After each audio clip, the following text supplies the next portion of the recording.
দুইটা সময় তওবা করে লাভ নাই। একটা হচ্ছে মৌতের যন্ত্রণা শুরু হয়ে গেলে, মৃত্যুর যন্ত্রণা শুরু হয়ে গেলে আগে পা থেকে শুরু হয়ে আস্তে আস্তে গলার দিকে আসে। হাদিসে যেমনটা এসেছে, সূরা ওয়াকিয়ার মধ্যেও আছে যে পায়ের দিক থেকে যন্ত্রণা শুরু হয়ে আস্তে আস্তে আস্তে আস্তে এই গলার দিকে আসে, এবং আত্মাটা গলার এখানে যখন চলে আসে, এখান থেকে মালাকুল মউত আত্মাটাকে নিয়ে চলে যাবে।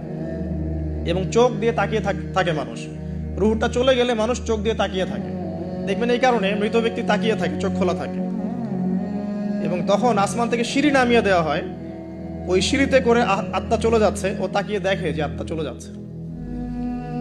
এবং মানুষ মারা যাওয়ার পরে চোখ জীবিত থাকে অনেকক্ষণ। মেডিকেল সায়েন্স যারা পড়েছে তাদেরকে জিজ্ঞাসা করবে, মানুষ ডেড হয়ে গেলেও চোখ দেখবেন আরো কয়েক ঘন্টা, হয়তো আরো নির্দিষ্ট একটা সময় পর্যন্ত চোখটা কিন্তু জীবিত থাকে।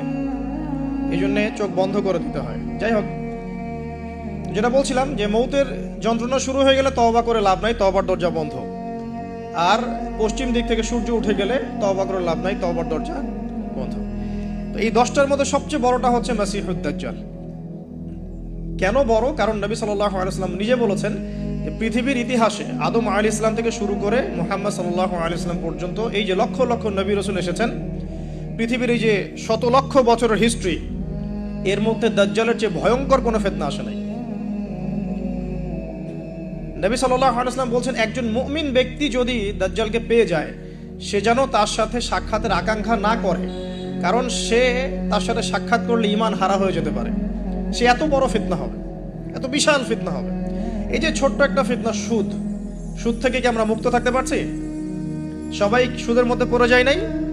এই যে মেয়েদের ফিতনা, মেয়েদের যে ফিতনা, বেহায়াপনা, এখান থেকে কি আলেম জালেম কেউ বাকি আছে? সবাই ফিতনায় পড়ে যাচ্ছি আমরা। ফেসবুকে ঢুকবেন, আপনি না চাইলেও আপনাকে দেখা যাবে নগ্ন ছবি দেখতে আপনি বাধ্য হচ্ছেন। টিভি দেখতে বসবেন, আপনি না চাইলেও নগ্ন ছবি দেখতে আপনি বাধ্য হবেন। এই যে ফিতনা, বাঁচতে পারছি না, সুদ থেকে বাঁচতে পারছি না, বেহায়াপনা থেকে বাঁচতে পারছি না। পর্নোগ্রাফি থেকে কেউ বাঁচতে পারে? যে কেউ ফোন চালায় দেখবেন পর্নোগ্রাফির ছবি চলেই আসবে, নগ্ন ছবি চলেই আসবে। আলেম জালেম এভরিবডি আসবেই। তারপরে আপনার মাদক, এই মাদকের ফিতনা থেকে কি সবাই বেঁচে থাকতে পারছে? এরকম অনেক ফিতনা আছে যেগুলো থেকে মানুষ চাইলেও বাঁচতে পারছে না। আমরা হয়তো বাইরে দাড়ি টুপি পাগড়ি জুব্বা লাগিয়ে ঘুরছি ঠিকই, কিন্তু আমরা এরকম সামাজিক ফিতনাগুলো থেকে কেউই সেফ না। এই যে আপনাদের এলাকায় যে ফিতনাগুলো ছড়িয়ে পড়েছে, আস্তে আস্তে বাড়ছে না? এমন ফিতনা বেড়ে যাচ্ছে। তো এগুলো যদি আমাদেরকে গ্রাস করে ফেলতে পারে, তাহলে এই পৃথিবীর সমস্ত ফিতনা একসাথে করলেও দাজ্জালের ফিতনার সমান হবে না। আমি কি বোঝাতে পারছি? পৃথিবীতে চলমান যত ফিতনা আছে, ব্যক্তিগত ফিতনা, পারিবারিক ফিতনা, সামাজিক, অর্থনৈতিক, পলিটিক্যাল, সব ফিতনাগুলো এক জায়গায় করলেও মাসিহুদ দাজ্জালের মতো ভয়ঙ্কর হবে না। এই জন্য নবী সাল্লাল্লাহু আলাইহি ওয়াসাল্লাম বলছেন, দাজ্জালের চেয়ে ভয়ঙ্কর কোনো ফিতনা আসেও নাই, আসবেও না। প্রত্যেক নবী আলাইহিস সালাম তার কওমকে এই ফিতনা সম্পর্কে সতর্ক করতেন। এমনকি এক্সাম্পল দিতে গিয়ে নবী সাল্লাল্লাহু আলাইহি ওয়াসাল্লাম বলছেন, নূহ আলাইহিস সালাম, ওই কত বছর আগের নবী, তিনি পর্যন্ত তার কওমকে দাজ্জাল সম্পর্কে সতর্ক করেছেন। সে কোথায় আছে? সে পৃথিবীতেই আছে। তার কি জন্ম হয়েছে? উত্তর হ্যাঁ, তার জন্ম হয়েছে। সে কি এখন আত্মপ্রকাশ করেছে? উত্তর না, সে এখনো মানুষের রূপে আত্মপ্রকাশ করে নাই। সে কাদেরকে নিয়ে বিশ্ব শাসন করবে? উত্তর, জিউসদেরকে নিয়ে, ইহুদিদেরকে নিয়ে। দাজ্জাল কাদেরকে নিয়ে বিশ্ব শাসন করবে? ইহুদিদেরকে নিয়ে। আমার কথা কি বোঝা যায়?